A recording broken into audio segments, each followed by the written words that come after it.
na ito, crypto at blockchain. Right? And pangatlo po ay familiar ka na ba sa AI at robotics? So sa kanina may mga nag-message po sa atin bakit daw paulit-ulit yung video.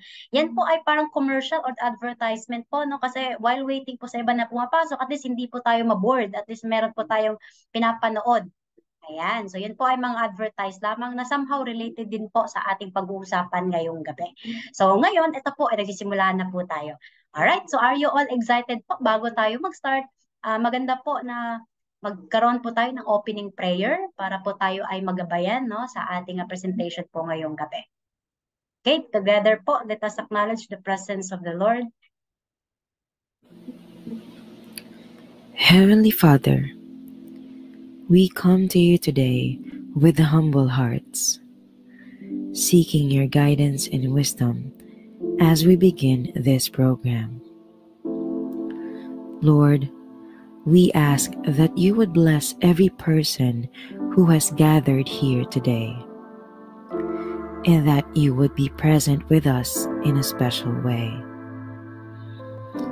We pray that this program would be a time of learning, growth, and fellowship for all of us. Help us to listen to one another with open hearts and open minds, and to support one another as we strive to serve you in all that we do.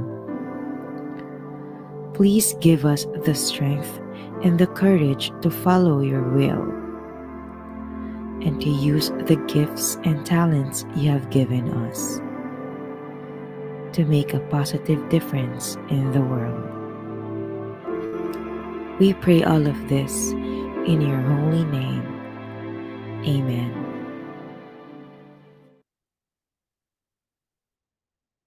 Ayan, amen po. Patay po ng amen kung kayo po ay blessed po, no, sa gabing ito. Ngayon po ay September 21. Tama po, no? Ngayon po ay Thursday. So, parang naka-fast forward yung September, parang kailan? September 1 lang, So, sana po marami po kayong na-achieve, no? Ngayong buwan na ito. Patapos na po at tayo na po ay papasok sa next month, which is September, October na po, no? So, ayan, no? Before po tayo mag-start, kanina may pinlay akong video na mga house rules po natin dahil po ang ating presentation ay online po, no? As possible po, hanap kayo ng area na hindi po kayo ma-distract para focus po ang ating pakikinig at pumasok po sa natin, sa isipan natin at maintindihan yung pinapaliwanag po sa atin. Pangalawa po, ang inyong mga mic ay naka-mute na po iyan, so wag nyo na pong galawin. No, para tuloy-tuloy po ang ating presentation, hindi po tayo makaabala. Alright? And then, pangatlo, maging attentive po tayo. Kung meron po kayong katanungan, mamaya po meron tayong Q&A portion. So, pwede nyo pong i-shoot dyan sa ating chat box, or kung nahihiya po kayo, pwede nyo i-message si Coach Marco. Doon nyo i-send lahat ng question ninyo, no? Or sa akin direct message. Tapos mamaya, babasahin natin yan. Kasi malay natin, yung question nyo ay question din po ng iba. Okay? Dapat maghiwalay-hiwalay tayo na naintindihan po natin yung pinapaliwanag. Lalo na itong tinatawag nating business opportunity. So, tinatawag namin itong golden opportunity. Kaya nakalagay po dyan, innovation po and business presentation, no? So, bakit po kailangan mag-innovate, ma'am? Bakit kailangan mag-adapt sa makabagong teknolohiya, no? So, mamaya isi-share ko po kung dahil pag may bagong technology, may mga emerging po na mga business, no? Makabagong business na kailangan mag-adapt tayo para tayo din po ay magkaroon ng another source of income. Tapos business presentation, we will gonna talk all about business po. Ayan, kasi nga lahat po na nandito sa loob ng Zoom, alam ko kayo po ay naghahanap ng another source of income. Tama po? So, kasi natuto na po tayo na nung pandemic po, na hindi po sapat na isa lang po ang ating pagkakitaan. Tama po? Tama po ba? Alright, so yan po, no? Yun ang purpose po natin ngayong gabi. I-discover po natin kung ano yung mga makabagong kitaan. Lalo na tayo po ay nasa digital world. Okay? So lahat po ba ay nagkakaintindihan? Are you all excited po? Paki-type po ng number 4. Yan. Paki-type po ng number 4 kung kayo po ay excited. So we are 23 million people po sa loob ng ating Zoom. So, sa mga kino-host ko, kindly accept na lang po yung iba or hindi po makapasok, no? Ayan, open po ang ating Zoom sa lahat. Alright? So, thank you, thank you. Maraming salamat. So, before ako mag-start, dahil nag-record din si Coach Aris, I'd like to record in my own device. Ayan, accept na lang po nung acknowledgement, no, for recording.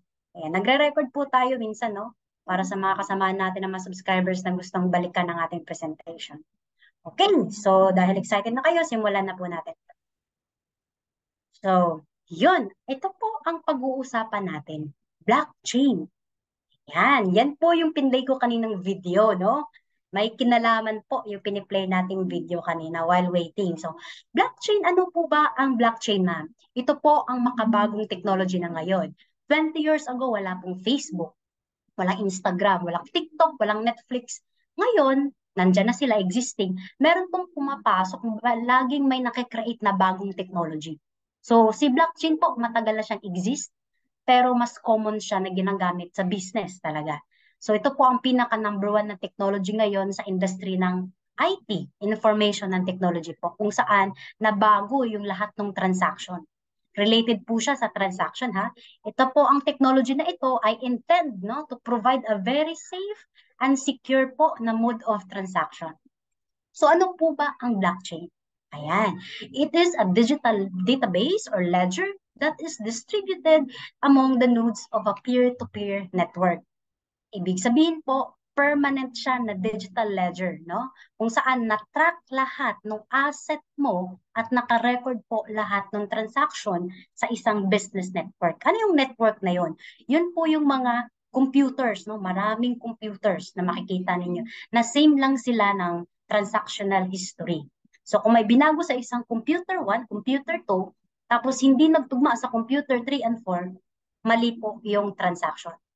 So, hindi po siya mababalidate. Hindi mako-confirm. Alright? Ang tawag po dyan ay mga nodes of computers. So, in short, yan po ay information, no? A chain of information containing blocks. At ang ayan po, no? Ang pinakaunang, ayan, nakikita po ba ang aking annotation? Ayan, at least nakikita ko na. So, yan po, no? Ang pinakaunang blockchain po na na-create ay tinatawag na Bitcoin network, no? Na-create or Bitcoin blockchain na create po ni Satoshi Nakamoto kung saan exclusive lang siya, lahat ng transaction ay about sa Bitcoin. Public ledger siya ng Bitcoin alone. So, sa madaling sabi po, para mabilis nating intindihin yung blockchain, sa real world, meron tayong mga bangko. Diba? Yung mga may empleyado tayo dito, nakasama. Meron tayong mga ATM card. Kung tayo po ay holder ni Metro Bank, or ni West Bank, or ni Union Bank, tapos bakit ka nakaka-withdraw po sa ibang ATM machine? Kung ikaw ay BPI, bakit ka nakaka-withdraw kay Metro Bank? Dahil ang card natin ay may tinatawag na software called BankNet, Mastercard, or Visa. Parang ganon. So, sa digital world, si blockchain, yun po ang software. Para siyang si BankNet. Alright? Naintindihan po. Sana maliwanag, no? Yan po ang simpleng pagkaliwanag po about blockchain para hindi po tayo complicated. So, ang transaction po sa blockchain ay may tinatawag na hashing or hash function. Yan. Ito po ay nag-generate ng new value na mix po ng numbers at alphabet. Ayan. Kaya makikita nyo, first hash, original hash, at previous hash. Ayan. Yung hash dito plus previous hash is equals to the new block. So, hindi maka-create ng bagong transaction kung walang previous hash. So, very technical po ito dahil IT, pero at least meron kayong background kung ano ang galaw sa loob ng blockchain. Hanggang sa so on and so forth, makapag-create po yan ng new transaction. Tama po? Alright, so let's proceed. So, yung mga hashing na yan, hindi po yan nababago. No? Unique po yung mga code, hindi po siya nauulit. So, ang tawag po dyan ay encryption or cryptography ang tawag. Making po the blockchain technology, nakalagay po dyan, difficult to, make it impossible or difficult for the system to be changed, hacked, or ma-manipulate. Hindi po na-cheat po yung system. Ganun po ka-secured ang ating blockchain or ang ating makabagong teknolohiya po sa ngayon.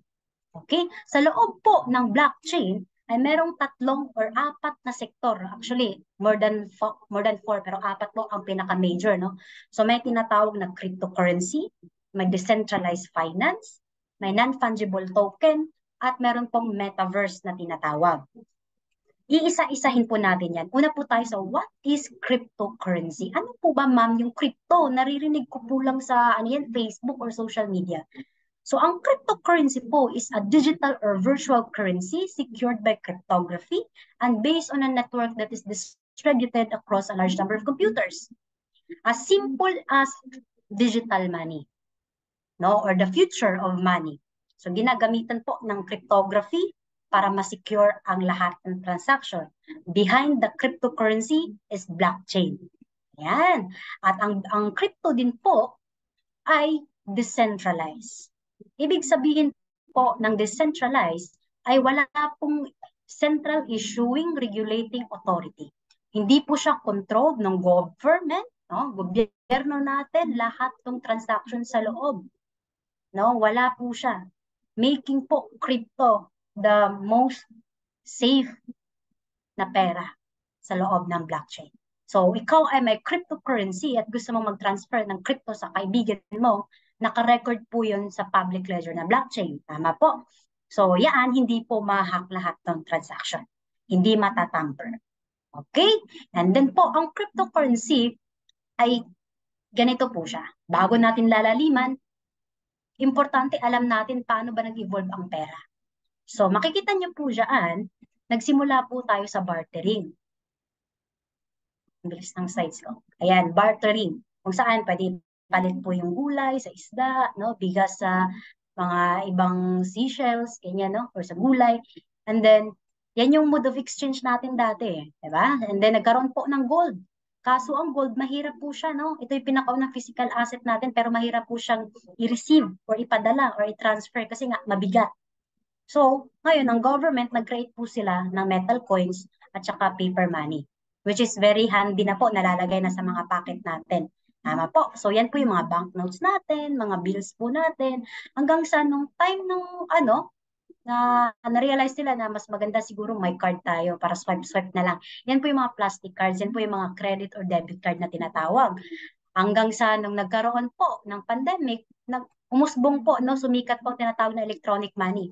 Halimbawa na electronic money po ay GCash, no, PayPal, GrabPay, PayMaya, yan po ay mga electronic money.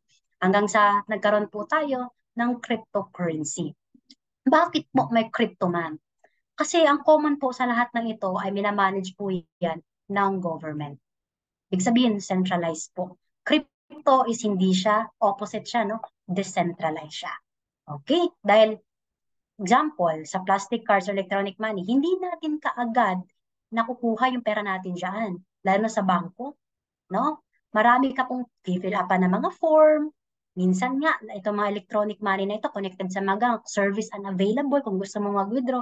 Kung saka ka pa nandun na sa counter, sa cashier, saka siya unavailable, di ba? Naranasan ko po yan, no? Ang hirap, no? At kailangan mong lumabas, mag-withdraw, tapos hindi ka nakaka-withdraw. Ganun siya. Dito sa crypto po, seamless po, no, ang transaction natin dito. Mabilis lang, in a spare of, sabi natin 1 minute, 2 minutes, makaka-withdraw ka na. Okay, so yun po ang cryptocurrency. Now, did you know po, okay, that the first cryptocurrency is called Bitcoin? Yan. Sino po ang nakakarinig na dito ng Bitcoin?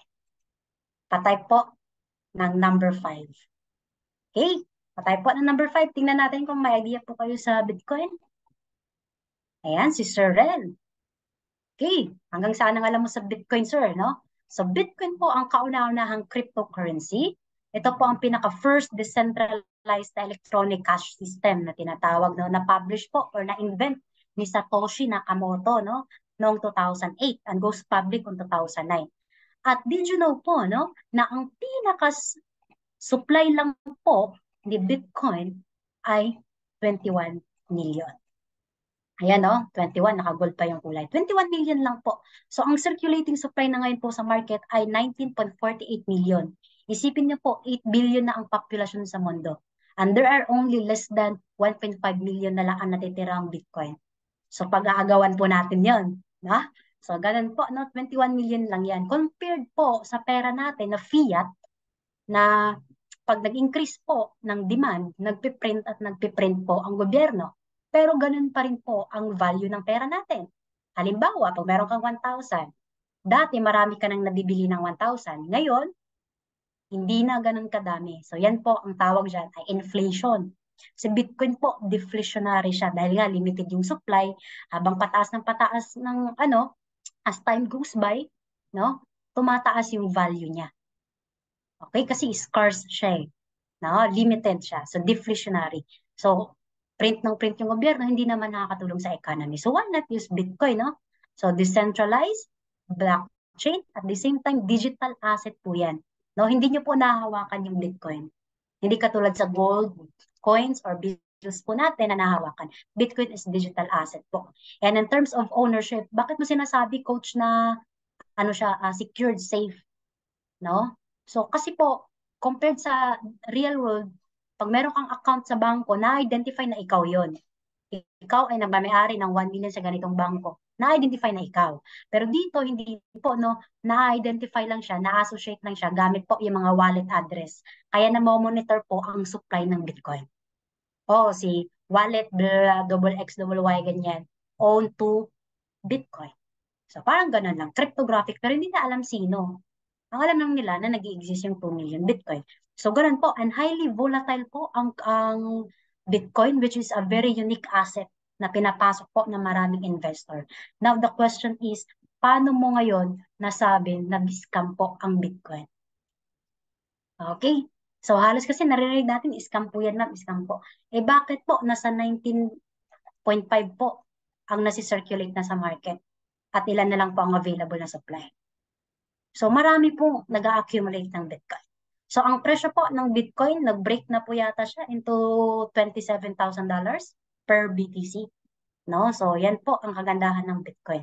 So ito po, kung wala kayong idea, ito po ang halimbawa ng mga cryptocurrency. Dahil si Bitcoin po ang pinakauna-unahang crypto, siya po ang pinaka-dominant. No? Andyan po si Ethereum, yan, naririnig niyo po yan, si Binance, BNB Coin, no? Cardano, Solana, Dogecoin, Shiba, Polygon.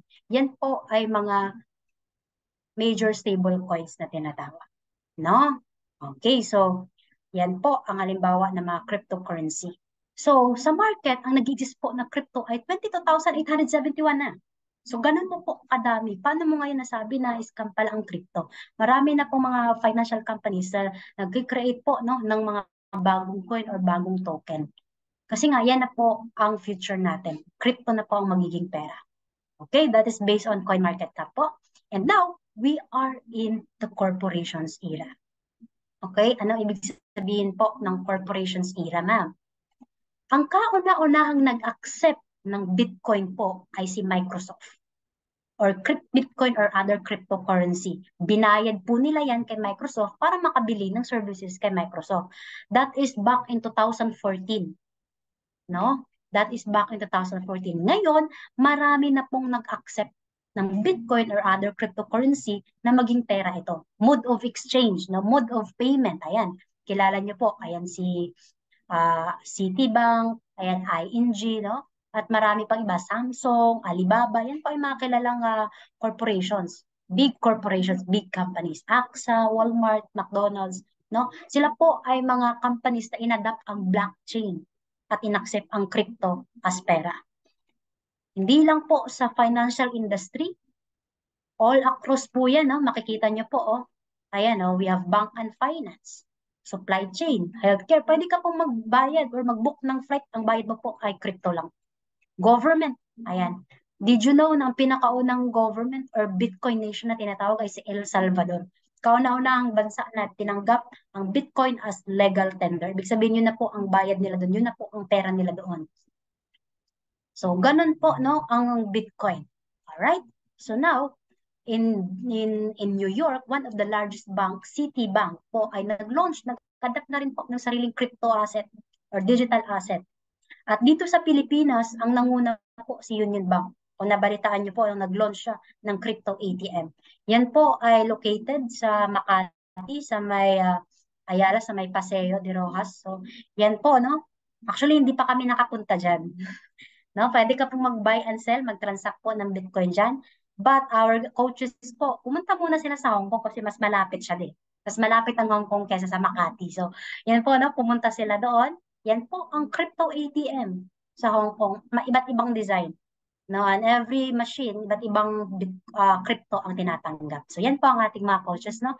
Pumunta po sila, lumipad ang aming team sa Hong Kong. Ayan, yan po, no? So dito po sa Pilipinas, kung wala ka pong ideas about sa growth or adoption ng crypto, kaibigan, pang-8 po tayo na rank in the world na nagmamay-ari po ng cryptocurrency. Ayan po, oh, 7 million na po na Pinoy ang nag-own ng crypto. Ngayon, ba't mo masasabing scam yan? Diba? Marami na pong nag-accumulate. Kasi yan na po ang future natin. No? 6.13% of the 100 million population sa bansa natin.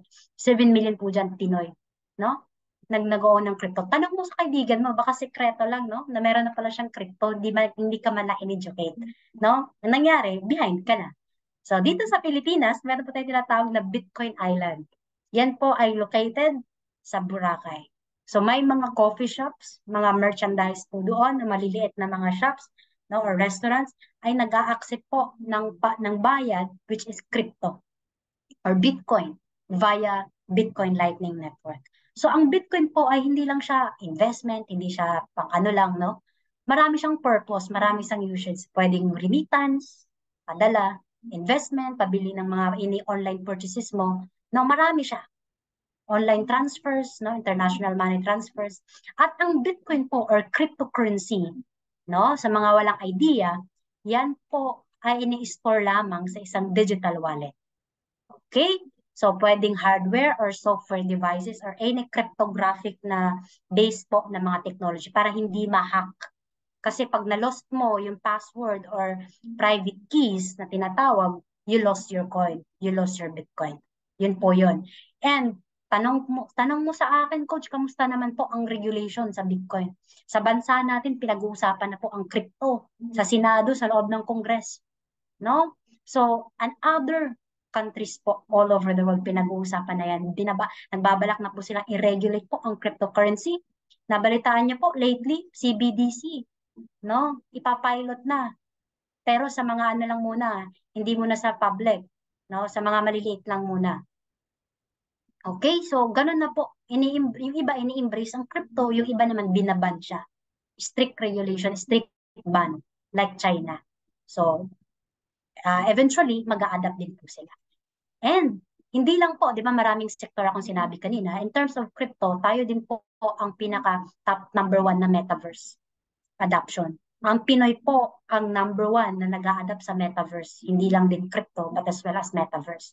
Wala pong tumalo sa atin. 3 years na ang lumipas, tayo pa rin ang top number 1 na metaverse, no? Na nag-a-adapt sa metaverse.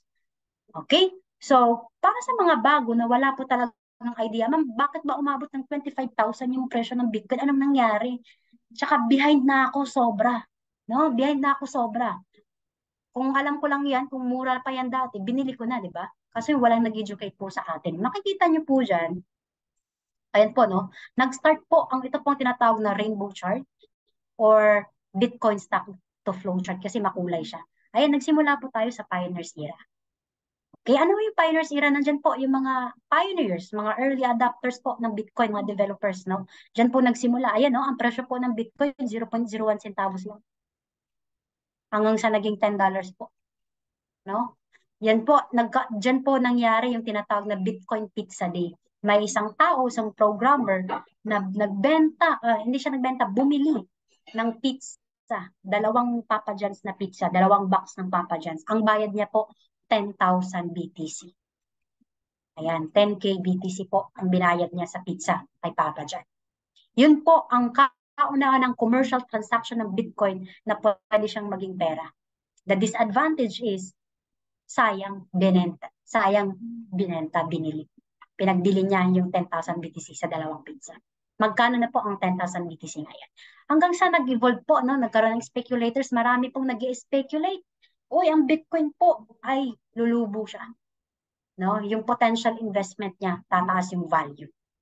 Back in 2014 po, no, marami ng public na, uy, ang bilis na nga naka-slide na yun. Ang daming public po na na-aware, no, sa Bitcoin. So ngayon, dyan na po nag-start, no, yung maraming ICO or mga nag-initial coin offering ng mga maliliit po na mga companies. Nagsilabasan dyan yung mga bagong token, iba't ibang klaseng token, iba't ibang klaseng crypto. Speculators. Hanggang sa nagkaroon po ng retail traders era kung saan maliliit na po ng mga negosyante, no, na-accept na po nila yung Bitcoin as mode of payment. Ngayon, dahil marami na pong nag-adapt dyan, nag-adapt na din po ang mga malalaking company, which is corporations era na. Pagkano po ang pinipredict dyan na price? 10,000 ang value per BTC. So, ganun po no, nag-evolve ang Bitcoin. So, kung nalaman mo ang Bitcoin back in 2009, nakapag-accumulate ka, kahit 3 or 4 lang yan na BTC, milyonaryo ka na. Diba? Kasi ang isang Bitcoin ngayon, milyon na in peso. So, paano mo ngayon masasabing scam yung Bitcoin? Eh, malalaking company nga ina-adapt na po siya. Okay? Hanggang sa, ang in-expect po natin na darating po na halving or adoption is government era. Ano po yung government era na yan? Ito po siya. Ayan. No, ibig sabihin, pag nakita na po ng gobyerno na maganda pala ang use case ng crypto or Bitcoin, i-regulate na po yan, i-implement na. Wala na pong choice ang mga tao, kundi mag-accumulate ng crypto. Which is ang crypto na yon ay CBDC, kung ngayon ka palang mag-accumulate. So congrats kung nakapag-accumulate ka 5 or 7 years ago, kung nalaman mo yung crypto. So ganun po, no? Ngayon, ito po ang tinatawag na halving session po, no? Halving year. Ayan, ng Bitcoin. Kasi nga, sabi ko po kanina, ayan, na limited lang ang supply ng Bitcoin. Magkano po? Pakitype dyan kung nakikinig kayo kanina, magkano po ang supply ng Bitcoin? So, meron pong halving na tinatawag. Nangyayari po siya every 4 years. Ayan po, makikita nyo. Every 4 years po, no, may halving na nangyayari. Ayan. 2012, 2016, 2018, every 4 years po yan. So yung halving po, Bitcoin halving na tinatawag, yan po ang process para ma-regulate yung amount ng Bitcoin reward sa mga nagva-validate ng transaction. Ang tawag po na nagva-validate ng transaction, miners. Ayan. Ngayon ko lang na-realize, pangit pala na ano ko. Ayan, miners po, no, ang tawag. So ang mga miners, meron po silang reward. Okay? Kasi sila po ang nagme-maintain, nagsisecure ng transaction sa loob ng Bitcoin network. Every 4 years po yan. So dahil po ang Bitcoin ay decentralized, kasi nga wala pong government na nagmamanage eh. So, dyan po nag-i-exist ang tinatawag nating miners. Sila po ngayon ang nag-participate, no, para ma-maintain ang transaction sa loob ng network. So para ma-maintain yun, meron silang reward. Kasi po, ang pagmimina ng Bitcoin, nag-consume po ng maraming energy, no, consumption of energy. So, dapat maraming naka-open na computers and ibang devices, no. So, yan po. Nung na-launch ang BTC back in 2009, ang award po na natatanggap ng miner ay 50 BTC. 50 BTC po. First halving, 2012, 25 po ang na-cut in half, divided by 225 BTC na ang reward ng miner. Hanggang sa 2016, no, naging 12.5, 6.25, and expected halving year po, 2024. So, bakit po? Every 4 years yan, ma'am. Kasi nga po, ang pagmimina ng Bitcoin, no, yung transaction pag-validate po, ay aabot po siya ng 10 minutes. Okay, 10 minutes. At ang ilalagay nila na blocks sa isang chain of blocks na Bitcoin ay 210,000 na transactions. So, 10 minutes sa 210,000 transactions, aabot po ng 4 years para ma-add siya sa another block. Kayun po ang proseso, no, ng tinatawag nating hashing kanina. Alright, so ibig sabihin po, no, scarce ang Bitcoin. Deflationary po siya. Habang pataas ng pataas yung demand, so as time goes by, tumataas po siya ang presyo niya. Kasi wala na, limited na po yung supply. So again, sila po yung mga miners ang nag-validate ng transaction. Sinosolve nila yung mga complex na mathematical equations. Okay? So, kasi hindi na pwedeng maulit yung transaction, yung mga unique hashing natin na tinatawag, para mas secure po ang network ni Bitcoin. Okay? So, makikita po ninyo dito, aris lang po natin, no? Makikita po ninyo dito, every halving po, may ATH at ATL, all-time high at all-time low. Expected po, ito po ang tinatawag nilang bull run. Okay, every halving may bull run. Ibig sabihin ng bull run, pagtaas ng presyo ng Bitcoin. Pag tumaas ang presyo po ng Bitcoin, and so other coins. If nag-hold ka ng Ethereum, Shiba Inu, Dogecoin, bubulusok din po yan. No? So, ang expected ng fourth halving, June 17, 2024, pero maraming nagsasabi na ang bull run ay mag-hit around April or end of the year. Ang iba naman, magme-maintain po ang bullish market hanggang 2025. So, ngayon, pag meron ka ng crypto hino-hold, expect po na magbubulish ka. Alright? So, ganun po, no, ang Bitcoin. So, yan. So, natuto po. Sana po natuto kayo, no, about Bitcoin or cryptocurrency. Okay. So, yan po siya. 21 million. Ngayon, pag-usapan po natin ang decentralized finance na tinatawag. Ano po ba yon? Okay, ang decentralized finance ay emerging financial technology based on secure distributed ledgers similar to those used by cryptocurrencies. Sa madaling sabi po, yan po ang tinatawag nating crypto bank. So kung ang crypto ay pera, yung fiat natin, ang nilalagay natin siya sa bangko, which is BPI, Metrobank, si DeFi siya, si BPI, Metrobank, and si BCPS Bank, siya po ang bangko. Decentralized dahil hindi po controlled ng gobyerno. So, ang decentralized po, nag-o-offer sila si DeFi ng pwede mag-lending, mag-invest, or mag-exchange ng crypto asset. Okay? So, ganun po kaganda ang DeFi. Wala po iba, no, na paglalagyan na any technology or platform ang inyong crypto asset. Dapat dito lang po sa DeFi. Pag iba, red flag po yun. Okay? Halimbawa ng mga DeFi. Number 1, world's largest DeFi, Binance. CryptoBank, Coinbase, yan po, no? Yan po, OKX, Huobi, Kraken, Gemini, nakikita nyo po yan sa news. At yung nabagsak na CryptoBank si FTX. No, yan po ay mga CryptoBank. Okay, so yan po ang DeFi. Hindi po siya complicated intindihin. CryptoBank lang po siya. Ano po ang NFT, ma'am? Ayan, ang kagandahan po pala dito sa ating DeFi, sa ating ginagawang business, no? Mamaya introduce ko. Tayo po ay nag-i-store lamang ng crypto or nag-trade po sa top 10 or top 20 na exchanges. Ibig sabihin, mataas ang trading volume, maraming nagtitiwala, maraming transaction, million, trillion po ang transaction per day. So, Huobi, Coinbase, Indodax, Kraken, Bybit, OKX, Binance. Top 7 po yan ng mga crypto bank. At ang existing sa market, 754. Ganun na po kadami ang crypto bank. No? Mas madami pa nga siya sa mga bangko sa real world. Ilan lang ang bangko natin dito sa bansa. Diba? Dito dami. Kasi ang daming crypto thousand. Diba? So, ganun po, no? Ang pag-usapan natin is non-fungible token or NFT. Yan, naririnig niyo yan, lalo na sa gaming. Yan, NFT, no? A cryptographic asset on the blockchain with unique identification codes and metadata that distinguish them from each other. As simple as unique digital version ng mga collection ng arts or mga antiques na meron ka. Yun lang po, no? Na hindi pwedeng ma-replicate, hindi magagaya. Yun po ang NFT. Halimbawa ng NFT, yan po.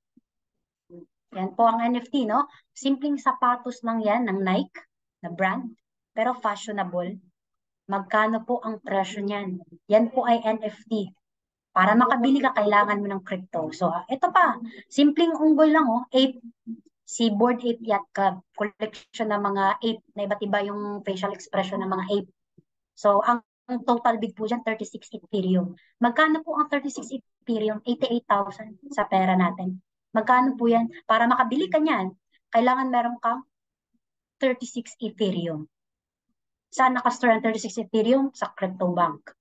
Para makabili ka ng NFT na yan. Okay? So, nakita niyo po yung connection, no? So, ganun siya. Ganun po ang NFT. At alam niyo ba, ang pinakamahal po na NFT, ito po, nakita niyo po yan? Parang itlog. 91.8 million lang naman ang NFT na iyan. One of the most expensive NFT, pinakamahal na digital art, no, sa loob po ng blockchain. Okay? Ang mga NFT po ay naka-operate sa Ethereum blockchain. Hindi po sa Bitcoin, ha. So, Ethereum blockchain po siya. So, marami kasing layer ang blockchain. So, ang mga NFT, no, simpleng ano lang siya, oh. Simpleng image lang, no? White or yellow po yan, pero ang background lagi niyan ay black. So, yan po ay NFT, no? Ang tawag dyan, the merge. So, simpleng mga art, no? Simpleng mga art, Mona Lisa, yung mga nakikita natin sa museum, o i-convert mo yan sa digital asset, yan po ay NFT. Yun lang po ang simpleng term niya. Next is metaverse. Ano po yung metaverse? Yan, naririnig niyo po lagi yan kay Mark Zuckerberg na laging nakagano, no? Yan yung mismo nasa picture. Yan po ay metaverse. Ibig sabihin po, immersive and interconnected po na 3D virtual universe. Diba, nakikita niyo sa Avengers, si Doctor Strange, Multiverse of Madness. Yan, di ba? Parang ganun siya, no? Digital world combines aspect of social media, online gaming, virtual reality, or augmented reality. So, ibig sabihin po, no? Kung ano yung meron dito sa real world natin, nandito po sa digital world. Halimbawa, ito, real estate. Ayan. Okay, yan po ang itsura ng metaverse. Okay, halimbawa, ito sa real estate. Marami kasing sektor sa loob din ng metaverse. Halimbawa, itong real estate na ito. Marami tayong real estate, di ba? SMDC, DMCI, yan po yung mga developer ng mga condo dito. Tama? Kung sa DMCI, dito sa real world natin, may nagmamay-ari na. SM, pinagmamay-ari na ng SM. Dito sa metaverse, maaaring wala pang nagmamay-ari niyan. Kung wala pang nagmamay-ari, pwede mong bilhin. Bayad ka ng Ethereum. So sa loob ng metaverse, no, kung wala kang real estate property dito sa metaverse, meron ka. Sa real world, kung wala ka dito sa metaverse, meron. Kung meron kang cryptocurrency, pwede kang bumili. Alright? So ganito, meron mga crypto community, no, sa loob ng metaverse. Parang kunyari, ito parang park or tawag na ito, night market, parang ganun. Kung saan kita-kita yung mga friends. Dito, pwedeng sa real world, wala kang friends, ilan yung friends mo. Sa metaverse, magkakaroon ka ng maraming friends. Ayan, no? Pwede kayong makichismis dyan. Ano na bang ganap natin dito sa loob ng metaverse? Parang ganon. So, digital world. Pwede mong i-recreate sa loob ng metaverse ang buhay mo dito sa labas. Yan. Ganon po ang mundong ginagalawan natin. Very, very high-tech na to. Kasi po tayo ay nasa blockchain. So, kung ikaw po ay mag-accumulate ng real estate, dahil alam naman natin na ang real estate po dito sa real world natin ay mataas talaga ang value. So, ganon so as sa metaverse po, no? So, tumaas po ang growth, nakaabot ng 61.74% ang growth niya by 2026. So, dito sa community natin, meron po tayong coach, si Coach Sherwin, ang ating V3 po. Meron na po siyang ino-own na real estate sa metaverse. Bumili po siya, bayad niya, Ethereum. So, yan po, no? Ang kagandahan po, pagpapasukan niyo ang metaverse is consecrated. Ilan pa lang naman kasi ang players sa market. So, dito mo ngayon ma-achieve yung biggest wealth transfer natin na tinatawag. Na pwede mong pamana sa mga pamilya mo, ba? Anak mo, apo mo, kasi generational wealth eh. Pwede mong ipamana yan, bigay mo yung account mo sa kanila, di ba? So, ganun siya. Pwede mong mapas kasi valuable holdings na yan, valuable asset na po yan. Yung mga digital asset na yan. Okay? Geographical transfer, kahit saan. Pwede mong dalhin yan kasi cellphone lang yan eh. Hindi, wag mo lang kalimutan yung password, emails, said phrase, mga ganyan. So, pwede technological transfer. Sabihin, marami po, no? Pag hindi ka nag-adapt sa technology, mapag-iwanan ka po. Ikaw na wala pong idea ngayon sa digital world natin, mapag-iwanan ka. Huwag ka pong magaya ni Nokia or ni Kodak na hindi po nag-evolve, no? Hindi po sila nag-innovate. Yon. Kaya ang nag-innovate, hindi kasi may mapipigilan ang innovation. Ang nag-innovate, ang nag-adapt, which is yung pinaka-top ngayon, si Apple, Samsung, yung mga touchscreen nila ng mga ano. Si Kodak, andyan si Fujifilm, Sony. Nawala sila. So, ganun din po tayo sa tao. Magiging ano tayo, mapag-iwanan po tayo. Okay?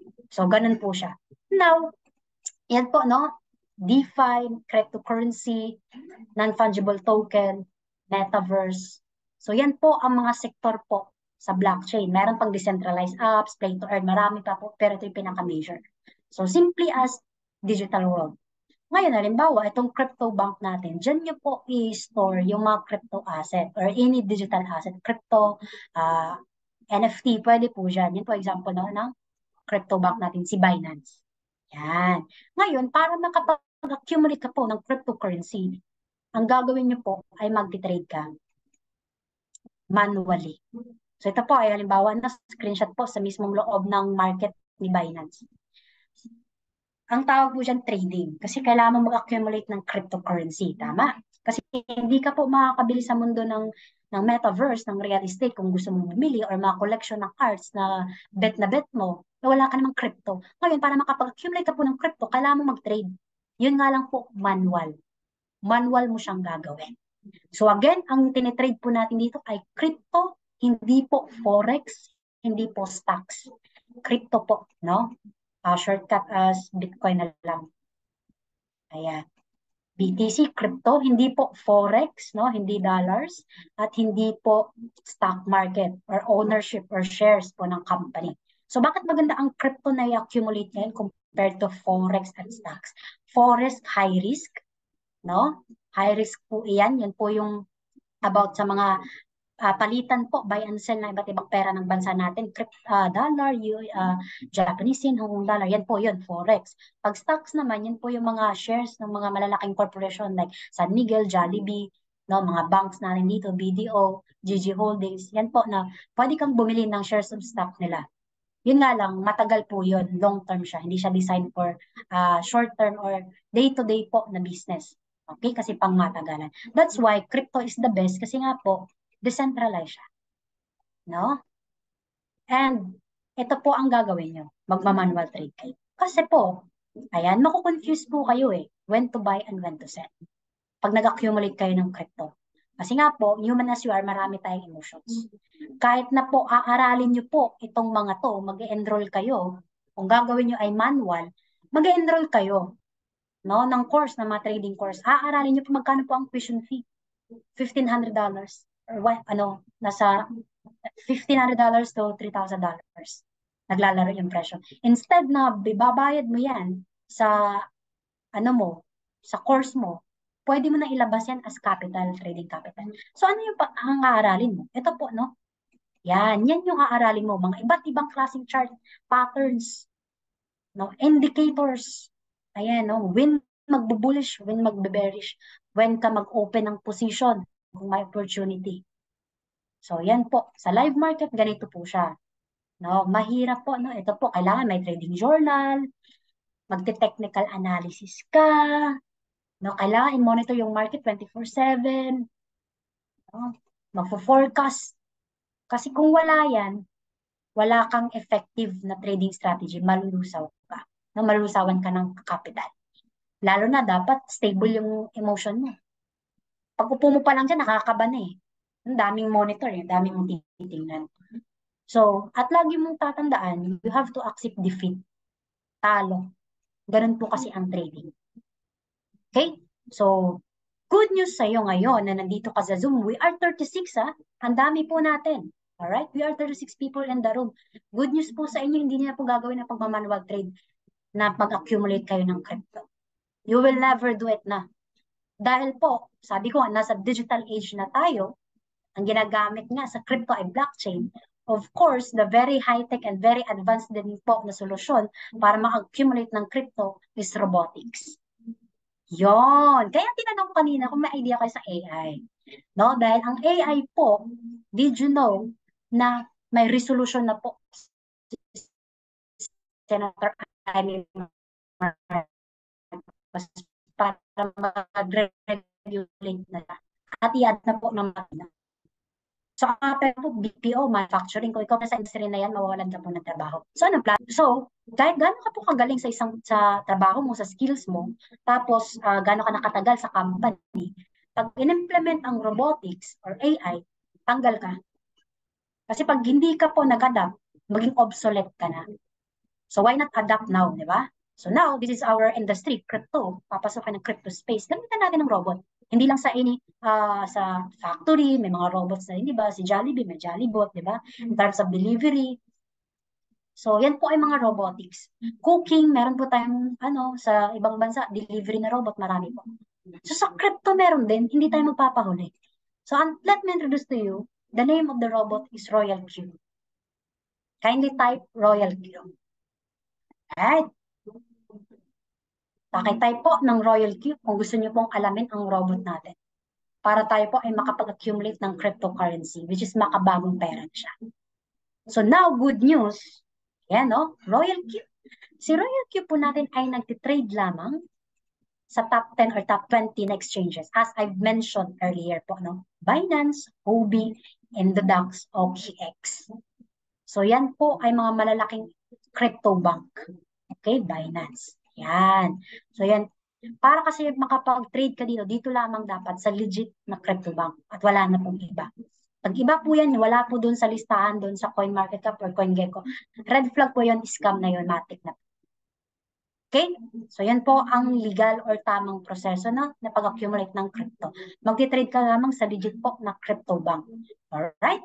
So, ayan. Now, ito po, simply as ang gagawin ng ating robot is to buy low and sell high. Parang, ang ano po, coach, parang masarap intindihin na, mabilis intindihin na. Pero pag in-apply niyo po sa pagmamanual trade ang buy low, sell high, baliktad na po yan. Naging buy high, sell low. Kasi nga po, yung manual trader, may emosyon, kinakabahan, natatakot, nagkaka-anxiety, walang tulog, may pagdududa. No? So, ganun po kahirap ang manual trade. Baliktad na ang principle ng trading. So, dito, dahil may robot tayo, hindi na tayo maapektuhan. No? Buy low, sell high lang po ang ginagawa niya. So, yun ang power of innovation po gamit ang robotics at AI. Okay? So, sa mga bago po, no? Or wala kayong idea sa application, ito po ang pinaka-interface ng ating mobile app na Royal Q, ang ating professional trader sa panahon ng robotics. Yan po siya, no? Ganun po kaganda ang ating application. So, ang pag-a-adapt po ng AI or robotics is majority po dyan, like Instagram, sa social media natin. Yung iba po dyan, users lang. Yung iba naman, ginamit nila into business. So, ganoon din po dito sa atin. Maraming existing na mga iba't ibang platform sa loob ng blockchain, no? Crypto, sa metaverse, sa DeFi. So, gamitin natin po ito as opportunity to earn, to make a new source of income. Alright? So, yan po. Ang simply as, marami po kasing strategy pag ikaw po ay nag-trade. Alright? Maraming strategy. Ngayon, ang ginagamit po ng ating robot is tinatawag na quantitative strategy or quantitative trading based on mathematical and statistical models to make trading decisions. What does it mean, coach? Simply as mathematically calculated or computed po ng ating robot ang pagbaba at pagtaas ng market. Yun, nakuha po, no? So, kaya po, meron pong, pag may nakita siya dyan, opportunity po yan to buy and sell ng ating robot. Mag-i-execute po siya. Compared, pag ginawa po yan na isang manual trader, mapapagod ka po. 24 hours ba naman? So, quantitative, maramihang buy and sell po. So, depende po yan sa capital na nilagay po natin, no? Sa ating bot. Kaya dito, yung sinasabi ko na po sa inyo, wala pong fixed income or guaranteed na ROI or return of investment. Kung magkano po yung nilagay nyo or nilabas nyo trading capital po ninyo. So nakadepende po sa puhunan at sa galaw po ng market at sa piniling coin, no? Na tinitrade po ninyo or na-accumulate. So pag may nag-promise 5K mo, gagawin kong 15K in 3 days. Red flag po yan. Gets po? So, recently lang, may nag-offer sa amin. Lupit ng 24 hours, magiging magkano ba yung coaches? 20K? Yung 2K mo, magiging 20K daw. And within 24 hours, to think Forex pa yun. So, ganun po kalala. Marami na pong scams. Kaya importante maintindihan po ninyo ito. Okay? So, now, ano po ang gagawin ng robot? So, di ba, ito si Royal Q. Ayan. I-connect natin sa CryptoBank, Binance OB halimbawa, via API or Application Programming Interface ang tawag. So, ang API po galing sa Binance at Huobi. Ka-API lang natin dun sa Royal Q. Kukuha yung security or passkey. So, now, ang pinakatrabaho ng ating robot is, ang objective niya, mag-make profit sa'yo. Potential is 0.5% to 5% per day po, depending on volatility. Ano po ang volatility na tinatawag? Magalaw. No? Ibig sabihin ng volatility, magalaw po ang market. So possible na magpa-profit ka po, depende talaga sa galaw. Okay? Volatility is good. So yan po ang opportunity para sa mga manual trader. Pero, masaabot natin, pero sa mga manual trader, high risk po yan. Mahirap po yan. No? Kasi nga, robot natin, no emotions, mabilis. Sa manual trader, may involved na emosyon, when to sell, when to buy. Kaya po maraming nalulusaw. Sa bot natin, paldo tayo. Okay? So, ang gagawin po ng ating bot, hindi po siya nagsisell ng loss. Yun po ang tatandaan natin, no? So, hindi po siya nagsusol, ang nagsisell ng loss. Ang gagawin niya lang po is aantayin lang na mag-bounce back yung market. Okay? May floating loss lang. So, meron siyang tinatawag na huddle or holding power. Yan. So, may mga trading parameters lang po tayo na sineset up doon sa settings, no? So, once again po, no, pag ikaw po ay nagmamanual, may technical analysis, yan, makikinig ka pa sa mga balita kasi may mga balita na naka-influensya sa galaw ng market. Okay? Emotions, example dyan si Elon Musk. Ang influensya niya, madami, all over the world. So pag nag-mention lang siya about crypto, maapektuhan po. Lalo na sa Dodge, no? So, emotions, involved yung emotions dito sa bot natin. Live data po yan, nakatrade sa spot market po. Marami tayong market sa loob ng crypto bank. So, ang spot market po tayo nag-trade. Wala pong liquidations dito. Hindi gaya ng futures, no? So, no emotions. Ayan, kasi robot nga po eh. And quantitative trading parameters. Meron lang po tayong isi-set up. Okay, at yun po, yung setup na yun, ang susundin, kasi yun yung instruction mo, yun yung susundin ni bot. Okay, anyways, yung pagsiset up, tuturuan po tayo ng mga coaches. Okay, now the question, paano po nagtatrabaho ang bot or nag-execute? So assuming po ang desired profit is 20%, mag-execute po ang bot ng 1% times 20 times. Ano po ang ibig sabihin? 1%, 20 na tigwa 1%. Yun. So, depending again sa volatility ng market. So, 24/7, 365 days. So, walang tulugan po yan compared po sa tao na nagma-manual trade. So, di naman natin kayang gawin yung 24/7 na pagtitrade. Kasi 24 hours nga lang tayo. 8 hours pa lang doon tulog na. 8 hours doon nagtatrabaho ka. So, saan na yung 24/7 na pagtitrade? Hindi kaya, di ba? So, sa bot natin, kaya po yan. Kasi nga po, hindi po siya nagpapahinga. Hindi natutulog. Kaya ang tawag nga po natin sa kanya, super intelligent robot. So, very unique and helpful na robot. Especially po, pag beginner ka at gusto mong pasukin ang trading at mag-accumulate ng crypto. Okay? So, ganun po, kaganda, no? Okay, so let me show you a simple demo, no? Or situation, paano ba nag-execute ng trade ang robot. So, assuming, no, nag-start ka na pong mag-trade, ayan, sabihin po natin $20. Yan, yung first buy-in natin. So, tumaas po yung market ng 1.3%. Ang gagawin po ng robot dyan, naka-standby lang po siya to sell anytime. So, ang galaw po ng market, downtrend, uptrend, or side trend. So, ganyan. No? So, yan po. So, the bot now is naka-standby po to sell anytime. So, kailan po siya magsisell, coach? So, tumaas yung market. Pag na-trigger lang po ng 0.3%, magsisell na po siya. So, magti-take profit ka po ng 1% na malinis. So, pag bumaba ng 0.3, saka lang siya magsisell. Pwede pa naman yan tumaas, pero may kita ka na po malinis na 1%. So, yan po tinatawag natin quantitative trading, no? Strategy. So, ibig sabihin po, yung puhunan na nilabas po natin dito, hindi po siya lahat ibibili, di ba? So, pag bababa po yung market, mas bumaba pa siya, tapos nabili na dun sa pinakaunang ano, kasi inalat mo lahat. Pagbaba nung pinaka ano ng market, deeper price, wala ka nang pambili kasi nabili na. Diba? So dito sa bot, hindi po. Pwedeng ilagay mo dyan, bili mo 10% or less. 8%, 9%, pwedeng ganun po. Sa total na trading capital na nilabas po natin. Alright? So, yun po ang first buy-in mo, tapos sa second buy-in, meron ka pang mabibili pag bumaba po yung market. So, hindi po siya nauubos sa isang bilihan lang. Okay? So, ganun po kaganda ang robot natin. Okay? Now, if the price going up, it won't sell to add more profit. Anong ibig sabihin yan, coach?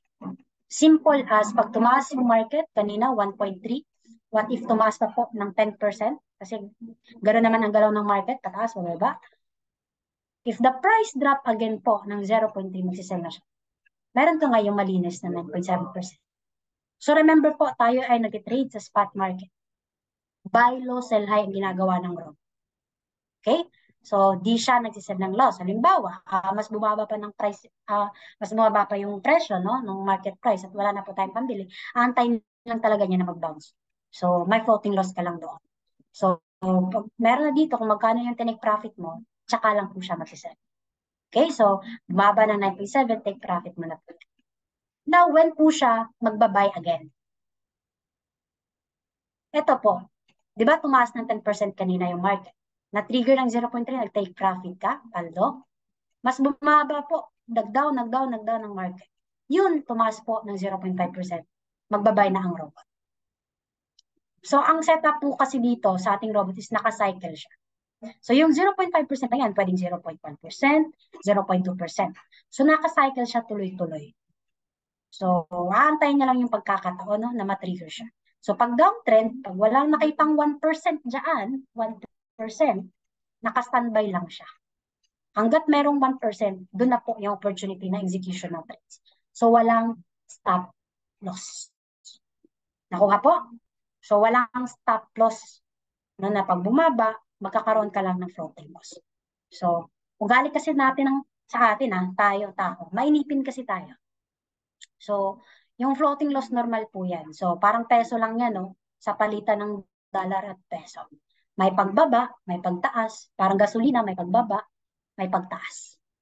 So, kaya nga siya tinatawag ng market price. Kaya huwag po kayong mainip. Ang gagawin nyo lang dito sa robot is titignan nyo lang siya every morning, monitor nyo kung meron bang na buy and sell. Sa manual, ang titignan mo mismo yung live trading, which is masakit po sa ulo yan. Stressful, no? So, ganun po siya. Now, ito po ang screenshot sa Binance from Coach Louie po ito, no, na paano po nag-execute ang ating robot. Makikita niyo po, sell, S means sell, ibig sabihin nagtitake profit. Ayan, maraming sell. Ayan po. So, buy naman, yung B which means buy. So, ito po ang nagagawa ng robot natin ni Royal Cube na hindi kayang gawin ng isang manual trader. 24/7. So, ang average execution ng robot per day, depende po sa volatility. Pero, sa napansin ko po, na-observe sa mga coaches na malaki pa ang nilabas na capital, kaya niya pong mag-average ng 100 na buy and sell. No? So, ganun po. Sa ibang manual trader, dito pa lang, wala na. No? Nag-CR ka lang, wala na, talo na. Kasi hindi mo nabantayan, hindi ka naka-open position. So, ganun po kahirap ang manual trade. So, mapapansin niyo po, no? Maramihang bili. Maramihang bili, buy and sell. So, yan po ay tinatawag na quantitative. No? Scalping. Ni-scalp po sa yung data sa loob ng spot market. High risk and highly stressful yan sa manual trade. Kasi every may opportunity, isi-set up mo i-open mo yung position. So, dyan marami pong natatalo. Marami pong nasusunod. Alright? Now, coach, meron na po bang kumita? Totoo po ba na nagtatrabaho yung robot? Totoo po ba na nagpa-profit, nag-take profit? Ito po ay isa lamang sa mga screenshot ng mga subscribers natin, no? Na nagtitrade, naglabas ng trading capital. So, back in February 2023, throwback tayo, Feb 6, kumita ng point something, 35. So, iba-iba po, no? Iba-iba yung profit. Ito, $2, 2.8, $1.3. Ito, $13 naman sa kanya, 7.7, 12, 8, 8.9. Iba naman ganito. Ayan, 29. May iba naman, 962. So, iba-iba po, no? Depende po sa piniling coin at sa nilabas na trading capital. Yung sa sinet up na trading parameters po natin. So, iba-iba po siya. So, ayan, $100, $13. Ito, mga malalaki na po yung nilalabas nilang capital. Okay. So, ito po, no, merong subscribers na naglabas ng 2 million na capital. Ito po ang kinikita niya. In 6 days alone, sa trading lang po nagtitake profit po siya. Less than, di po bababa sa $1,000. Ayan, 2,000. Ayan po. Ayan. Yan. Inano lang natin, convert lang natin in pesos. 66, 117, 45, 67. Okay, so in 6 days alone, ang kita niya po ay 489,550. The concept is, ano lang po, no? Pag malaki ang trading capital, malaki din po ang trading profit. Yun po ang pinakaano ng trading. So, ang kita depende sa capital at galaw ng market at pinili na coin. So ngayon, yung kita niya na 489, or kung yung 2 million na yan, i-invest mo po sa traditional na business, kunyari, franchising, hindi mo po kaagad mababawi yan na in 6 days, magka-ROI ka.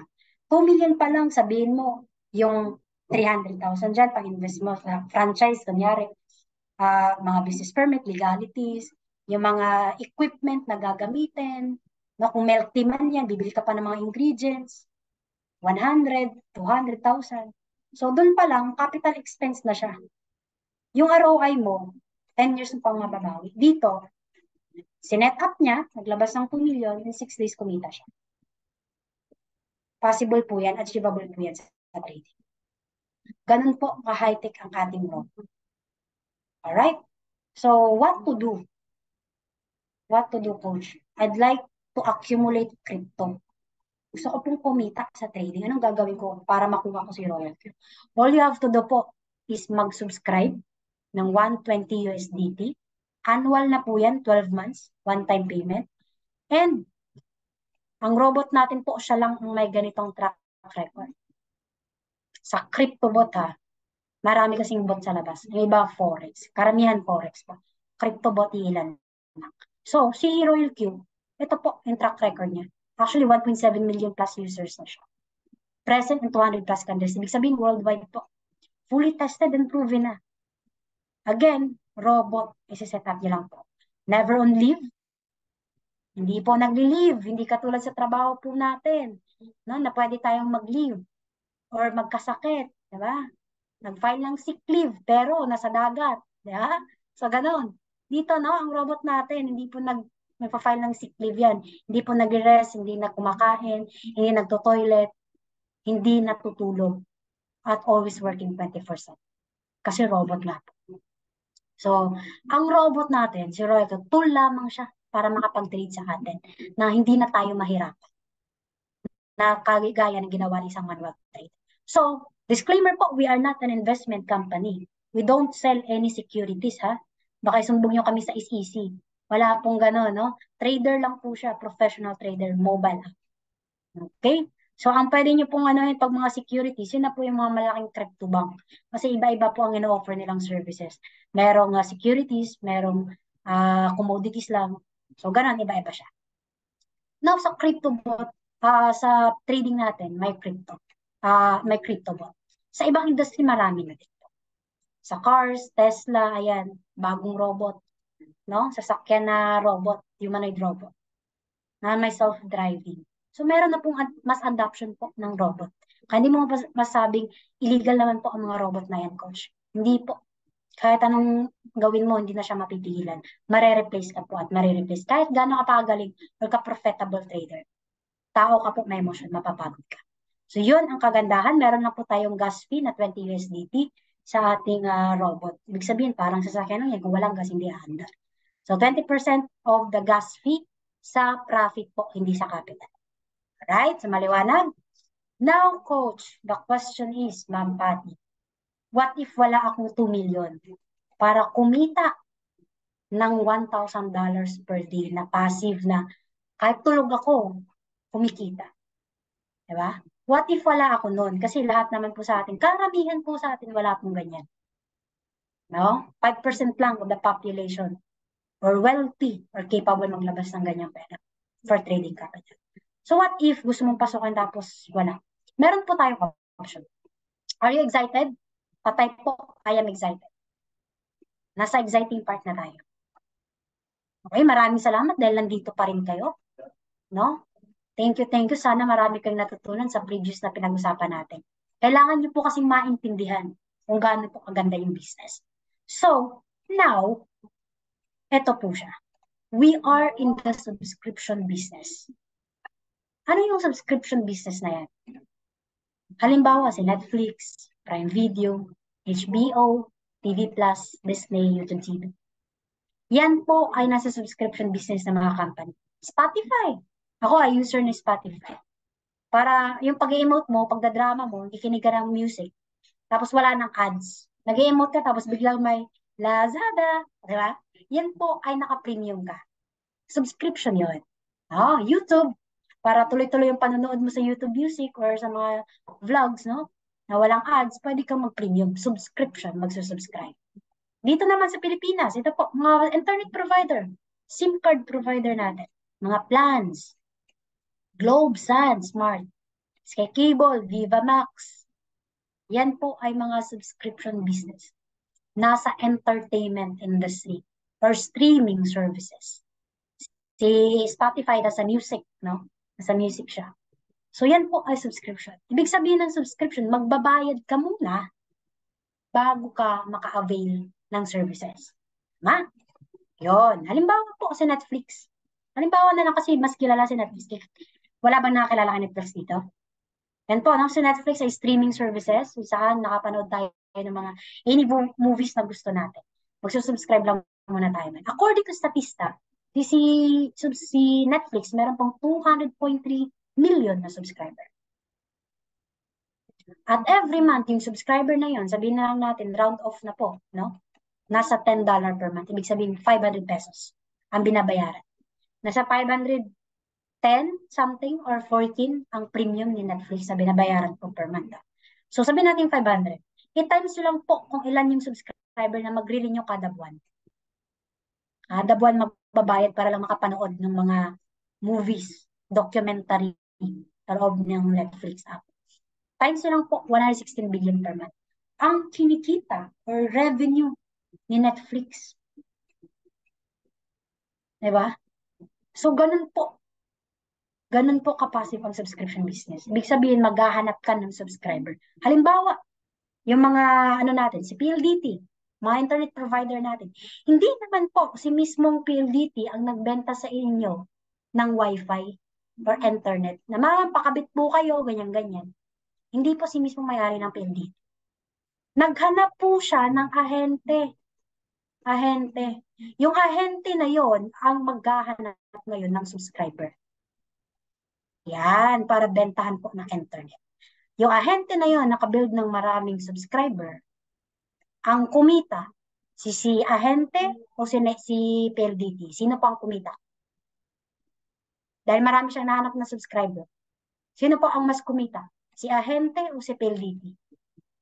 Type po ng sagot.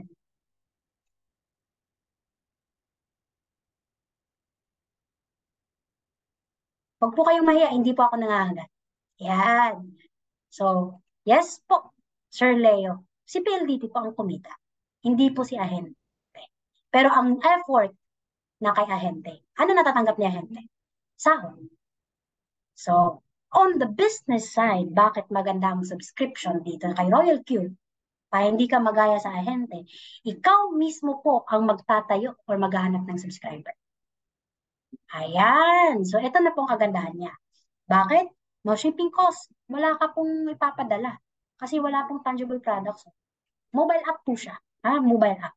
Da-download nyo lang po sa Play Store iOS. Gives you lifetime passive income. Bakit? Yung halimbawa ni Netflix, pag nakabuild ka ng marami subscriber, recurring po yun. Hindi katulad sa tangible or traditional na business na mga kape, mga pabango, mga kung ano-ano dyan, supplement.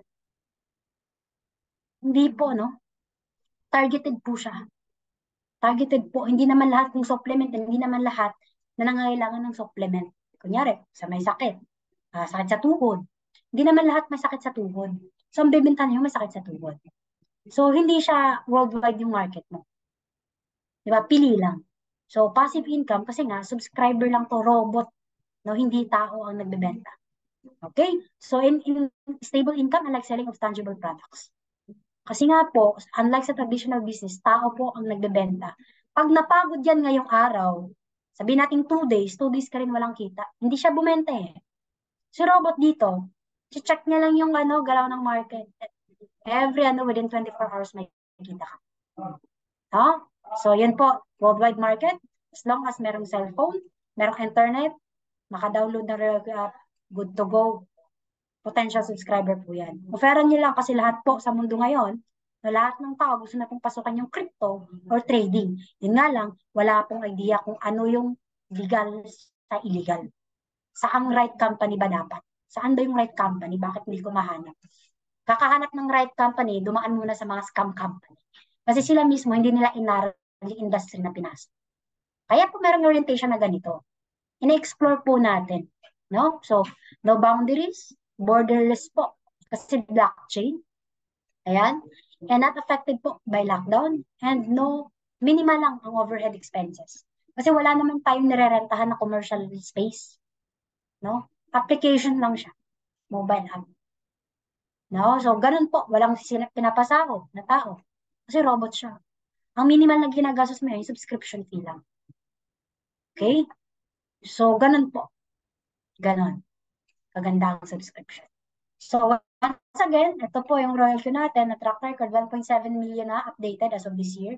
133 million ang na-generate na total profit sa trading alone. And present po, 200 plus countries. Excuse me. Translated into 16 languages. So kung may friend ka around France, South Korea, may mga major na mga languages na mahirap na salita, no? Present po si Royalty. 16 languages, pwede ma-translate. Okay? So now, the subscription business is ganun para kaganda ang subscription mo. Yes po, ganun kaganda. Dito may tinatawag kaming rewards program. Which is meron kami tinatawag na VIP 1, 2, 3, 4 hanggang 6. Makikita nyo po na every referral program, pataas ng pataas, pataas din po ng pataas yung reward nyo. Paano yan? Example. Nag-subscribe ka ngayon sa bot. Okay? Nag-subscribe ka po sa robot, sa Royal Q. Kasi nakita mo, ang ganda. May privilege, may option na makapag-accumulate ng trading capital, mapalaki kasi may reward. Ito po, pag nag-activate ka ngayon, meron ka pong 30 USDT. Okay? Automatic po yan, real time po, nasa wallet nyo, no? 30 USDT. Every time they have trading profits, you earn 20% of the gas fee. Yung na yan, meron kang 20% each na gas fee po na reward. Okay? Ngayon, automatic kasi na once na subscribe, V1 ka na, paano maging V2? Yung tatlo mo kanina, kinakilala mo si Roy sa tatlo mong kaibigan, ibig sabihin meron kang 30 USDT dyan. Yung tatlong kaibigan mo yon nag-anak pa ng subscriber, maabot ng 17. Maabot po ng 17. So, ibig sabihin, tatlong direct referral na under sa link mo, nag-activate gamit yung link mo, plus yung 17 na ito, hindi mo naman kakilala, umabot ka lang ng 20. Nagnenet ka ng 20. So, lahat ng mga yan, meron ka pong reward, which is yung sinabi kanina na 20 USD, 10 USD, or 500 po. Okay? So, pag V2 ka na, yung 17 plus 3, automatic V2 ka na, ang reward ng V2 hindi na po 30 USD. 40 USDT na po. USDT po, ibig sabihin, crypto po yan. Crypto po. Parang equivalent niya, dollar siya, pero crypto. Yan. So, halos magkaparehas lang po sila ng value. So, USDT, crypto din po ang ina-accumulate niyo. Alright? So, ganun po, na plus you earn 30% of the gas fee. So, hindi na po 20% yung kaninang V1 ba. So, mga ilan yung pataas ng pataas. Yung rank mo, palaki ng palaki yung rewards. Okay, so yung gas fee mo, instead na manggaling pa yan sa sarili mong pocket, dito na manggagaling yan. Sa hindi mo naman kakilala, 17 katao. So nakakilala mo, si kaibigan 1, 2, and 3. Kasi tatlong referrals ang naman. Now, pag V3 ka, paano maging V3? Ang gano'n na po kaganda ang V2 na rewards. Paano po pag V3? Dapat yung tatlong kaibigan kanina maging V2, ibig sabihin may 20 din sila ka-subscribers. 20 robot meron sila. Tapos, nagdirect ka pa ng dalawa, additional dalawa. So, meron ka itong total na 5 indirect. Plus, yung 17 kanina na tao mo sa V2 ka pa, nag-multiply yun, umabot po ng 95. So, ibig sabihin, may net po na numbers na 100 ang V3. Magkano ang kitain? Yan po, 50 USDT or 2.5 sa pera natin. 40% na po yung gas fee at may indirect ka po na 20 USDT. Lahat yan, lahat ng V1 under sa'yo ng mga subscribers na robot, sa'yo pupunta yan. Ganun po ang V3. Okay? So, 400 USDT or 20,000 po kung 20 ka V1. Hindi po complicated. Hindi po ito katulad ng traditional na networking na may left and right. No, left and right. Tapos pag walang left, walang pairing, wala kang kita. Dito simply as affiliate marketing ang tawag. Gaya nung sa TikTok, GCash. 'Di ba? Pag inopen mo yung TikTok, invite a friend, click the link, you will get 100 pesos. GCash, refer a friend, you will reward 50 pesos. Ganun din po dito, no? Magbi-build po tayo ng subscribers. Dahil marami na nga po gustong pasukin ang trading. Yun nga lang manual. So, susolusyonan lang po natin sila. Pakitaan lang po ng opportunity. No? O gamitin niyo po para hindi na po kayo mahirapan, robot na lang. Okay? So, every time na may activation, unlimited po yung 30, 40. Nagkakaroon lang ng leveling kasi dumadami yung subscriber mo eh. Pero unlimited po lahat yan. Under po sa'yo yan. So, the rest of the ranks, hindi ko na po papalawanan. 4, 5, 6. Mabilis na po yan pag na-achieve natin ang V3 rank. So, for now, maging V1 ka muna. Okay? So, may kumita na po ba dyan sa pag-build po ng subscribers? O, yes po. Halimbawa, noong April 2021 po, nag-activate siya, 30 USDT. May kumita siya, gas fee. Gas fee po yan. Tapos, noong April 2021, may tatlo siyang kaibigan na inoferan ng Royal Q. Maging subscriber kayo dito kung gusto niyo mag-trade ng automated. So, lahat nag-activate yung 30 USDT. Times 3, kaya 90 ka agad. No? Tapos, may gas fee, gas fee, gas fee. Hanggang sa dumami po ang kanyang community of subscribers, kumikita na po siya, hindi po bababa sa $1,000. Wala pa pong trading yan. Wala pa pong trading. Kaya, yung kita nyo po dito, rewards nyo po dito, yun po ang iipunin natin para magkaroon tayo ng trading capital. Yung 2 million, kung gusto man ng 2 million, sige go. Ipunin natin yung 2 million. Okay? So, real time po iyan, no? Pwede nyo pong i-withdraw yan or transfer kaagad sa crypto bank po ninyo, Binance or Huobi. Tapos kung gusto nyo gamitin, may panggastusan kayo, pwede nyo rin pong i-withdraw sa P2P. Alright? So, the potential income or average po na kinikita ng V1, syempre wala pa. Kasi wala ka pang subscribers eh. Pag V2 ka na, ganyan na po, no? 20 USDT, pag V3, 50, 300, 2,000, so on and so forth. So, the more na marami ka pang subscriber, pwedeng mas more than dyan. Per day. Kaya mong gawin per day or per week, why not? So, ganun po, no? Ito siya. Yung taong nag-start na yon, in-offer niya sa 28 na kaibigan niya. Yan, 28 na kaibigan. 18 lang po ang nag-activate doon. Kasi pwede yung 10 nag-iipon or medyo hindi naintindihan pa siguro, nag-iisip pa. So, yung 18 na nag-activate. At during that time, nung na-screenshot po ito, umabot na po ang community niya ng 6,000 plus subscribers ni Royal King. At ang kinita niya sa subscription ay $69,000 lang naman. Magkano po yan? Building a community of subscribers. Share nyo lang po yung kagandahan ng robot natin. Okay? So, ito na po ang kinikita niya ngayon per day. Kasi malaki na community niya eh. So, kumbaga, ito isa siya para siyang si Netflix, di ba? So, ito yung mga subscriber niya, ito yung kita niya. No? Ayan, 11,000, 11,021, 12,000, 11, 12,119, 9,000. So, 1,000 po ang kinita niya, hindi 100. Yun po ang advantage pag nag-build ka ng community of subscribers. Huwag mo ipilit po na maglabas ka ng capital na malaki kasi may option naman. Pero if you're privileged enough, no, you're capable enough, okay din naman po. No, passive din naman. Pero mas passive po siya pag meron kang community of subscribers plus trading. Yun na yung ina-achieve po nating financial freedom. Na pagising mo, every nakikita mo dyan, 6 digit. No? Yun po siya. Yan. Kumita po, umabot po ng 38.96 yung kinita niya dyan. Okay. 38.96. The question is, lahat po tayo may pangarap. Now,